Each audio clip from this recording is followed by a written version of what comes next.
고등학교 때 우리가 참 감동적으로 배운 시가 하나 있지요. 가을에는 기도하게 하소서라는 시입니다. 제가 한번 읽어드릴게요. 가을에는 기도하게 하소서. 가을에는 기도하게 하소서. 낙엽들이 지는 때를 기다려 내게 주신 겸허한 모국어로 나를 채우소서. 가을에는 사랑하게 하소서. 오직 한 사람을 택하게 하소서. 가장 아름다운 열매를 위하여 이 비옥한 시간을 가꾸게 하소서. 가을에는 홀로 있게 하소서. 나의 영혼 굽이치는 바다와 백합의 골짜기를 지나 마른 나뭇가지 위에 다다른 까마귀 같이. 김현승 시인이 쓴 시죠. 오늘 제목은 가을에는 기도하게 하소서가 아니고 가을에는 전도하게 하소서. 이 시를 저는 이제 고등학교 때 이 첫 구절, 가을에는 기도하게 하소서, 낙엽들이 지는 때를 기다려내게 주신 겸허한 목으로 나를 채우소서, 거기까지만 저는 암송을 하고 있는데요. 두 번째가 가을에는 사랑하게 하소서. 근데 오늘 말씀에 적용을 시켜보면 가을에는 하나님과 단절된 영혼들을 사랑하게 하소서, 그렇게 적용을 하고 싶어요. 그리고 가을에는 홀로 있게 하소서. 이 세 번째 단락이 가을에는 홀로 있게 하소서 그랬는데, 가을에는 부지런히 전도 대상자를 만나게 하소서, 그렇게 적용을 하고 싶네요. 여러분 각자 한번 생각을 해보세요. 나는 무엇을 걱정하며 사는가? 육신의 욕구만을 걱정하며 살면 육의 사람입니다. 사실 육신의 문제를 걱정 안 하고 살 수는 없어요. 무엇을 먹을까? 무엇을 입을까? 또 건강 문제, 자녀 문제 걱정하지요. 그런데 그것만을 걱정하며 살면 육신의 사람이죠. 성령의 욕구를 걱정하며 살면 그 사람이 영의 사람이 되는 것입니다.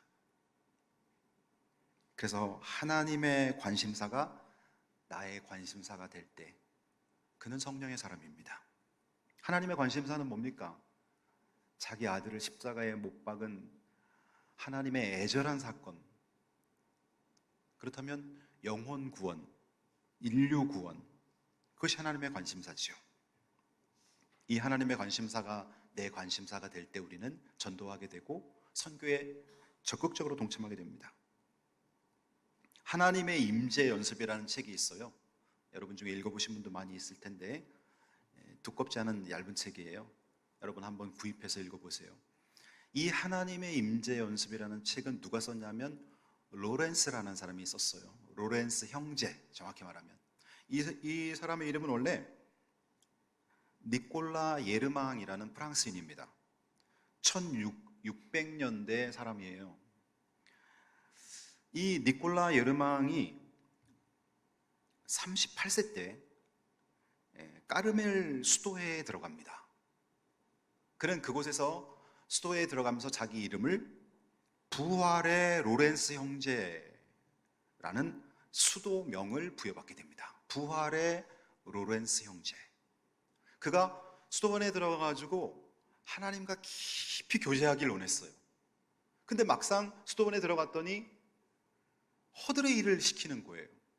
부엌에 청소하는 일, 또 밥 짓는 일, 그리고 사람들 신발 수선하는 일, 이런 일들만 잔뜩 하게 되는 거예요. 그래서 처음에는 수도원 선배들을 불평하게 되고 하나님을 원망하게 되고, 그러던 순간 어느 날 그에게 하나님의 감동이 밀려오는 사건이 있었는데, 하나님은 이 작은 일도 보고 계신다, 그런 감동이 그 생각 안에 들어왔습니다.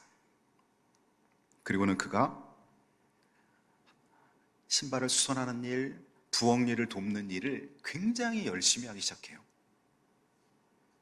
그러면서 하나님이 나와 함께 하시는구나. 지금 이 일에도 하나님이 함께 하시는구나. 그리고 하나님의 성품을 하나하나 깊이 그가 닮아가기 시작합니다. 그래서 이 로렌스 형제는 자기가 경험한 그 고백을 편지 형태로 여러 형태로 남기게 됩니다. 그것을 모아서 집필한 책이 하나님의 임재 연습.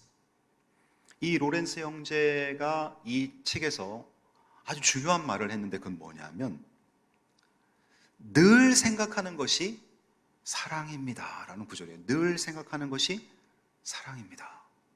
여러분 마음속에 늘 생각나고 늘 생각하는 것이 바로 여러분이 그 대상을 사랑하고 있는 거예요. 그 대상이 누군가 한번 여러분이 얘기해 보세요. 여러분의 자녀이겠죠. 아니면 여러분이 명예의 욕심이 있으신가요? 그러면 그 일을 계속 생각하게 되겠죠. 사람들 앞에서 인기를 누리는 것을 나는 너무나 원하고 있다. 그러면 그 인기의 자리가 늘 생각나겠죠. 그럼 여러분 그걸 사랑하는 거죠. 그렇다면 우리가 하나님을 사랑한다고 예배 시간에 늘 고백하는데 나는 평상시 월요일부터 토요일까지 삶 속에서 하나님이 늘 내 생각 안에 있는가? 늘 생각하는 것이 사랑입니다. 오늘 이 로렌스 형제의 말을 적용하면서 우리가 하나님을 사랑하는 것은 하나님의 관심사, 그 영혼을 늘 생각하는 거예요. 김혜란 목사님이 저한테, 김혜란 목사님?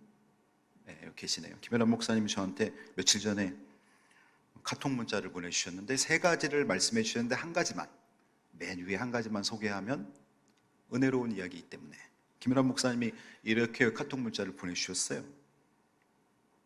박정수 목사님께 중보기도 사역을 시작하는 것은 진정 놀라우신 하나님의 뜻인 것 같습니다.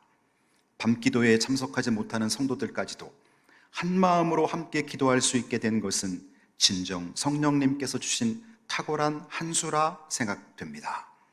온 성도들이 기도에 합심하며 하나 되어 갈 것이고 서로를 이해하고 사랑하는 공동체로 변화되어 갈 것입니다. 마태복음 18장 19절 너희 중에 두 사람이 땅에서 합심하여 무엇이든지 구하면 하늘에 계신 내 아버지께서 그들을 위하여 이루게 하시리라는 주님의 약속의 말씀대로 성도들의 기도들이 풍성한 열매를 얻게 될 것이라 생각하니 너무나 감사합니다. 저도 덕분에 기도의 자리를 매일 지키게 되어 제 자신에게도 큰 은혜입니다. 이런 문자를 보내주셨어요. 너무나 감사했어요. 제가 로렌스 형제가 말한 것처럼 늘 생각하는 것이 사랑입니다. 우리가 이수교회를 사랑한다는 것이 무엇일까요? 이수교회 건물을 자꾸 생각하는 걸까요? 그게 아니겠죠. 이수교회에 소속된 성도들 한 명 한 명의 기도 제목이 내 가슴에 있고 그것을 하나님께 아뢰며 하나님의 복과 하나님의 치유와 하나님의 합력하여 선을 이루시는 역사가 이 형제, 이 자매 그리고 그들의 자녀들에게 임하기를 간절히 원하면서 중보기도 한다면 이 얼마나 놀라운 축복이고 우리 교회의 복이 되겠습니까? 여러분들도 중보기도 클럽, 제가 이제 이름을 중보기도 클럽이라고 정했어요. 중보기도 클럽. 여러분들도 중보기도 클럽에 지금 한 20몇 분이 같이 중보기도 제목을 놓고 기도하는 이 일에 함께하고 있습니다. 여러분들도 동참해 주세요. 우리 시무 장로님들은 꼭 같이 해주시길 바랍니다. 제가 성도들 기도 제목을 이렇게 읽어보면서 일단은 제가 은혜를 받아요. 우리 성도님이 이런 것 때문에 지금 힘들어하고 고민하고 계시는구나. 전혀 몰랐던 것들을 새롭게 알게 되는 거예요. 그리고 그 부분을 위해서 늘 생각하게 돼요. 산책을 할 때도 성도들 얼굴과 함께 기도 제목이 이렇게 오버랩 되면서 이분, 이 장로님, 이 권사님, 이 성도님 쫙 생각이 나는 거예요. 바쁘신 분들은 성도들 기도를 다 읽지 못해도 괜찮아요. 하루에 10분 정도로 시작해도 괜찮아요. 지하철을 타고 또는 버스를 타면서 휴대폰 안에 기도 제목이 올라와 있으니까 쭉 보면서 읽으면서 기도하면 됩니다. 기도하면서 우리가 그 성도를 생각하고 품는 것이 얼마나 귀중한 하나님 안에서의 사랑입니까? 우리 권사님들은 예배의 자리, 기도의 자리, 전도의 자리에 헌신하는 직분이 권사의 직분 아니겠습니까? 그래서 우리 권사님들도 이 기도하는 일에 함께 해주시길 바랍니다. 이제 오늘 본문으로 들어갑니다. 바울은 1절을 보십시오. 마음에 큰 고통을 갖고 있었다는 거예요. 바울이 내가 그리스도 안에서 참말을 하고 거짓말을 아니하노라. 나에게 큰 근심이 있는 것과 바울의 마음속에 큰 근심이 있었다는 거예요. 그리고 마음에 그치지 않는 고통이 있었다는 거예요. 그게 뭐냐면 자기 동족 이스라엘 백성들, 유대인들이 예수 잘 믿어서 세계 열방에 선교하는 민족이 되어야 되는데 오히려 예수님을 부인하고 예수가 그리스도인 것을 부인하고 예수 안 믿고 그런 것에 대해서 바울은 너무나 마음속에 큰 고통이 있었다는 거예요. 제가 여러분에게 한번 여쭤볼게요. 여러분 믿지 않는 가족과 여러분 친척들 때문에 그것이 마음에 큰 고통으로 자리매김해서 그것 때문에 기도하고 그것 때문에 눈물 짓고 그런 분이 계시다면 하나님이 그를 정말 기뻐하시고 그의 기도를 들어주실 거예요. 나와 함께 30년, 40년을 살고 있는 우리의 가족과 우리의 친척들이 나에게 나는 예수 잘 믿고 있는데 그는 하나님을 찾지 못하고 있고 하나님과 단절되어 있고 저러다 돌아가시면 지옥에서의 형벌을 받는 것이 성경의 말씀인데 그것이 나에게 고통이 되지 않고 그것이 나에게 큰 무거운 마음속에 아픔이 되고 있지 않다면 그것은 내가 너무나 성령 충만하지 못한 거죠. 오늘 저는 우리 이양행 집사님의 기도 문구가 제 마음에 쑥 들어왔어요. 추수할 것은 많은데 추수할 일꾼으로 살지 못하고 추수에 무관심한 우리를 용서해달라는 기도. 오늘 제 설교의 내용입니다.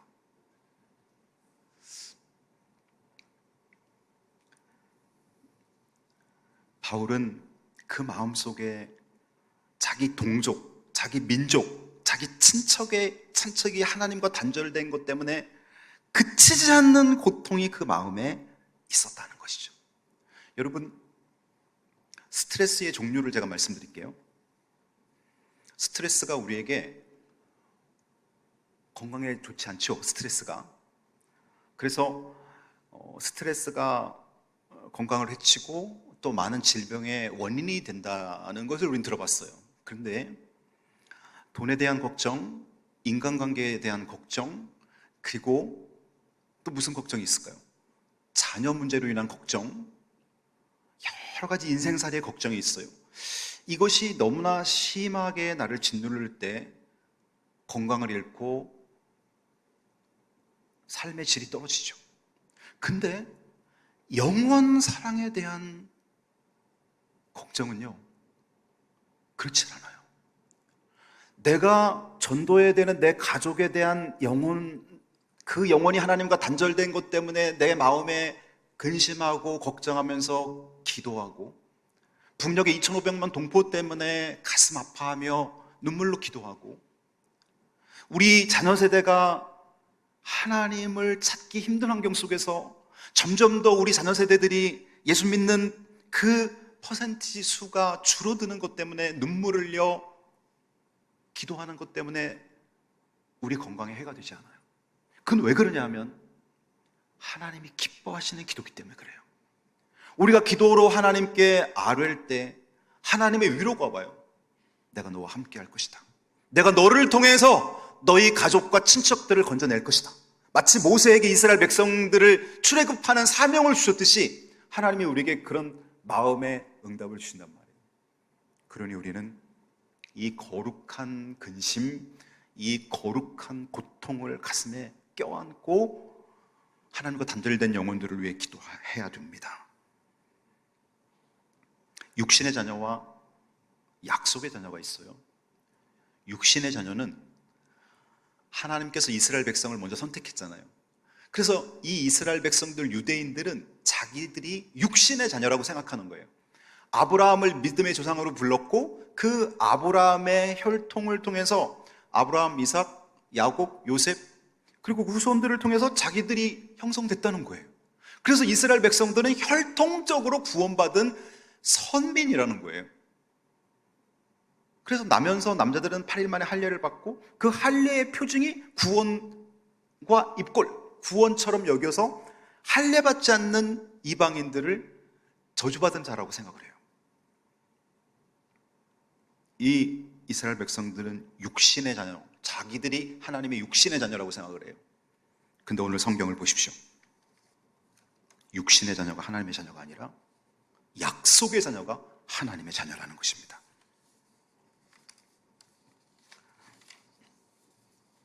오늘 말씀 몇 절입니까? 8절 한번 보시기 바랍니다. 곧 육신의 자녀가 하나님의 자녀가 아니요 오직 약속의 자녀가 씨로 여기심을 받느니라. 그럼 약속의 자녀는 뭡니까? 하나님께서 하나님 세상을 이처럼 사랑하사 독생자를 주셨으니 이는 저를 믿는 자마다 멸망치 않고 영생을 얻게 하려 하심이라. 요한복음 3장 16절. 요한복음 1장 12절. 영접하는 자, 곧 그 이름을 믿는 자들에게는 하나님의 자녀가 되는 권세를 주셨으니. 그러면 하나님께서 성경을 통해서 약속하신 이 말씀대로 예수를 구주로 영접하여 하나님의 자녀의 권세를 얻은 자, 그 약속의 자녀, 말씀대로 예수님을 영접한 자들이 하나님의 자녀라는 거예요. 바울은 지금 그걸 말하는 거예요. 이거를 오늘 우리의 삶에 적용하면 이렇습니다. 내가 3대째 예수 믿는 집에 태어났고 우리 부모님이 교회에서 중직을 맡고 있고 우리 부모님 중에는 하나님 앞에 놀라운 선교 현장에 쓰임받는 부모님도 있고 그래서 나는 그 부모의 자식이니까 나는 하나님의 육신의 자녀야. 그게 아니라는 거예요. 하나님의 자녀는 인격적으로 예수님을 자기 구주로 영접한 자. 우리가 만일 우리 죄를 자백하면 그는 미쁘시고 의로우사 우리 죄를 사하시며 모든 불의에서 우리를 깨끗게 하실 것이요 요한일서 1장 9절 말씀처럼 자기 죄를 십자가의 보혈 앞에 철저하게 회개하고 예수님이 나 때문에 죽은 것을 인정하고 나의 옛사람이 예수와 함께 죽었다고 선포하고 예수님이 내 안에서 살아계심을 믿고 마음으로 믿고 입으로 신하여 구원받은 자, 그 사람이 하나님의 자녀라는 거예요. 약속의 자녀. 그러니 여러분이 교회에 오래 다니는 것을 자랑하면 안 되겠죠. 여러분이 믿음의 가정에서 2대, 3대 믿음의 가정에서 태어난 것 그 자체는 귀한 거지만 그것 자체가 나에게 구원을 주지 않는다는 걸 분명히 알아야 됩니다. 약속의 자녀가 하나님의 자녀인 거예요. 물론 믿음의 부모 밑에 태어난 건 큰 축복이죠. 어릴 때부터 성경 암송을 할 수 있고 어릴 때부터 예배 자리에 갈 수 있기 때문에 믿음의 부모 밑에 태어난 건 엄청난 축복이에요. 그러나 그것이 내 개인적인 예수 영접과 인격적인 예수님과의 만남으로 이어지지 못한다면 그건 불행한 것이죠. 국회의원 정미경이라는 국회의원이 있습니다. 저는 이분 얼굴만 알지 개인적으로 잘 몰라요. 정미경 삼선의원 국회의원인데요.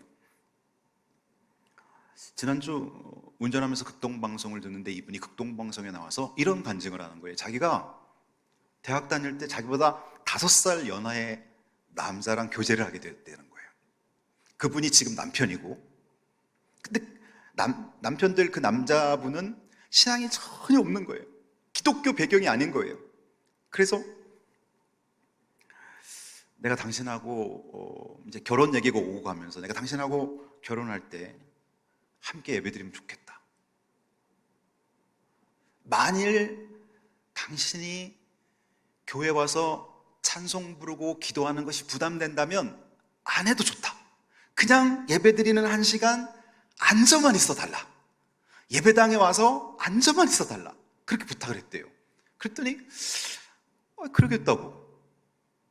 그래서 결혼을 하고 정말 예배당에 와서 처음에는 앉아만 줬다는 거예요.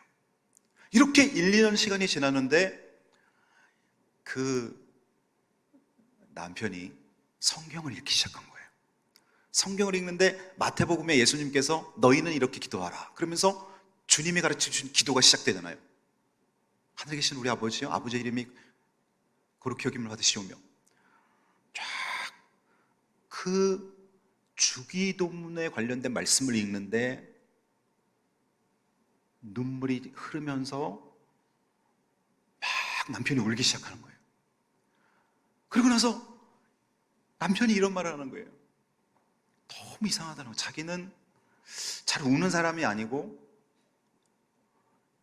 성경을 읽으면서 울려고 읽은 것도 아닌데 내가 왜 울게 됐는지도 모르겠고, 그러면서 그 주기도문을 읽을 때 마음속에서 감정이 쫙 북받치면서 눈물이 나는 걸 경험하게 된 거예요. 그러나서 그가 예수님을 영접하고 지금 아주 신실한 그리스도인이 되었다는 간증을 제가 들었어요.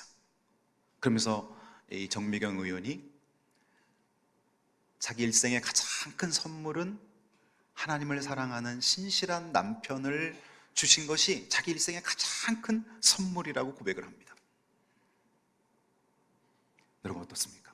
히브리서 4장 12절 하나님의 말씀은 살아있고 활력이 있어 좌우의 날선 어떤 검보다도 예리해요. 혼과 영과 관절과 골수를 찔러 쪼개기까지 하며 또 마음의 생각과 뜻을 판단하느니. 하나님의 말씀이 살아있다는 걸 여러분 어떻게 제가 설명을 해드리면 될까요? 그림이 한 장 있어요, 여러분. 그림이 한 장이 있는데 그 그림 안에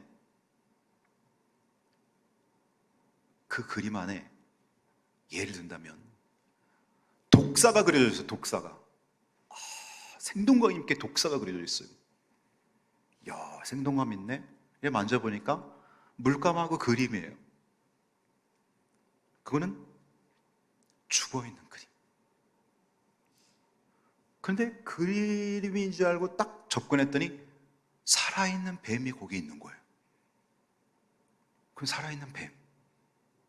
하나님의 말씀이 살아있다는 건 뭐예요? 하나님의 말씀이 살아있다는 것은 나에게 영향을 미친다는 거예요.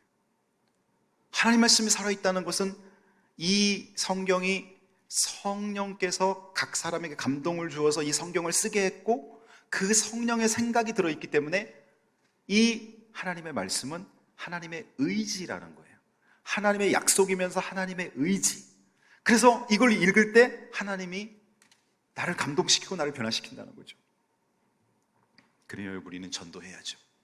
안 된다고 말하면 안 되겠죠.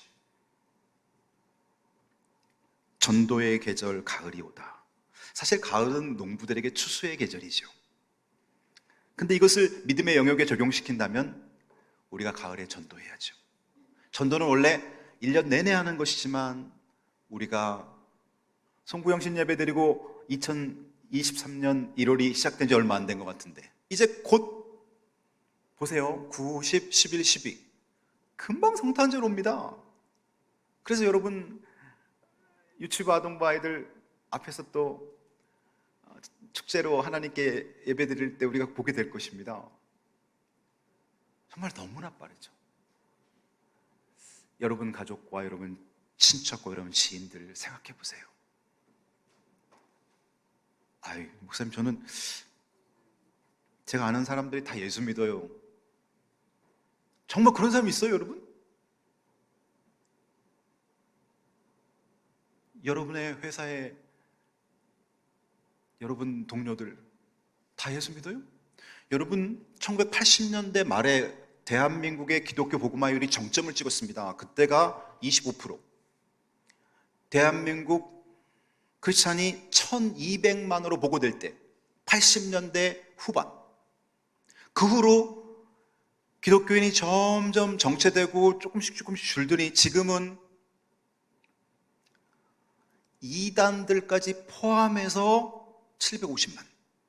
이단은 기독교인이 아니잖아요. 이단을, 그건 이게 다른 종교에서 보고하는 거죠. 이단을 제외하고 순수한 그리스도인들만, 성도들만 600만 명으로 보고하고 있습니다. 그러면 절반으로 줄어든 거예요. 40년 만에, 35년 만에 대한민국의 기독교인이 절반이 된 거예요. 경각심을 가져야 돼요, 우리가. 특별히 청소년들과 청년들의 기독교인 숫자를 비교하면 절반도 아니고 더 많이 줄었어요. 그렇다면 우리는 복음을 전해야 되겠죠. 우리가 복음 전해야 됩니다. 특별한 사람이 전해주겠지 생각하면 안 돼요. 내가 전해야 되는 거예요, 복음을. 여러분들에게 전도의 야성을 깨우쳐야 되는 거예요. 호랑이를요, 어릴 때부터 집에서 키우면서 생닭 잡아갖고 먹게 하고 돼지고기, 소고기, 생고기 먹여서 키우면요, 짐승 잡을 줄 몰라요. 근데 그 호랑이를 야생으로 데려가서 일정 훈련을 시키고 야생에 풀어놓으면요, 멧돼지도 잡아먹고 천하를 호령하면서 호랑이의 야성을 발휘하는 거예요. 여러분들에게는 전도의 야성이 있습니다. 여러분들에게는 그 마음과 그 입술에 복음을 전하는 능력이 있습니다. 우리가 그것을 닫아놨기 때문에 그런 거예요. 그거를 깨야 되는 것이죠.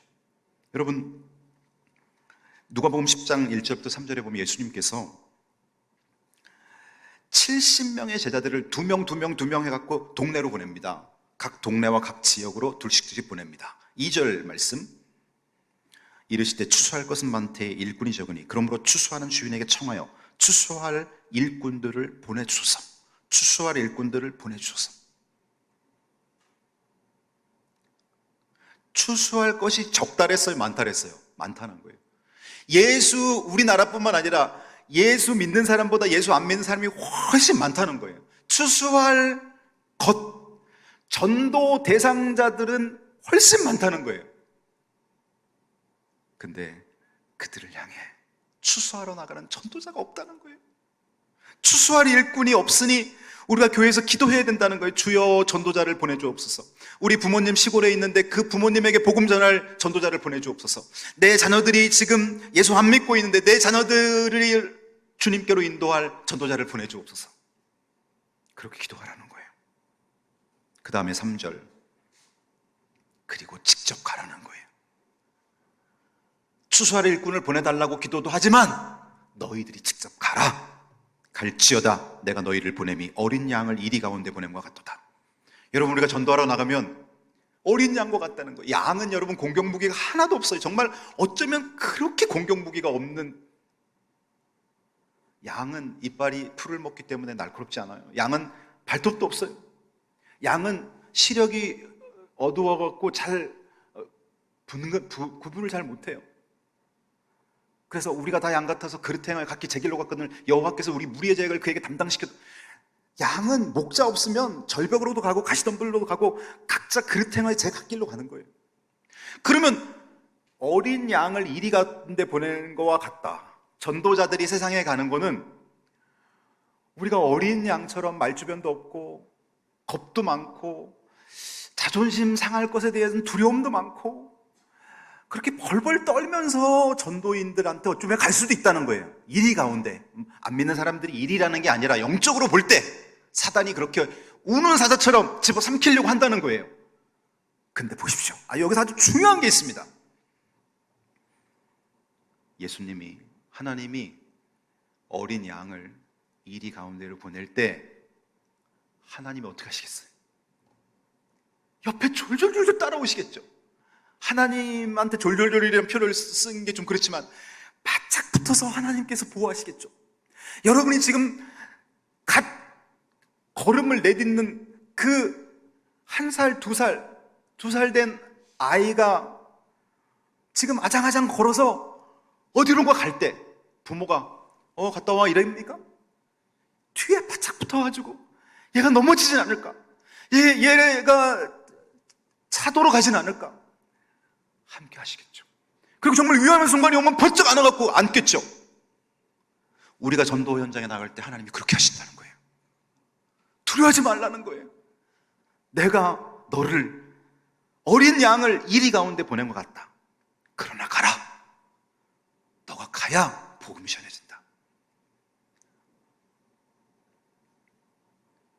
아름답도다 복음 전하는 자들의 발이여 함과 같으니라.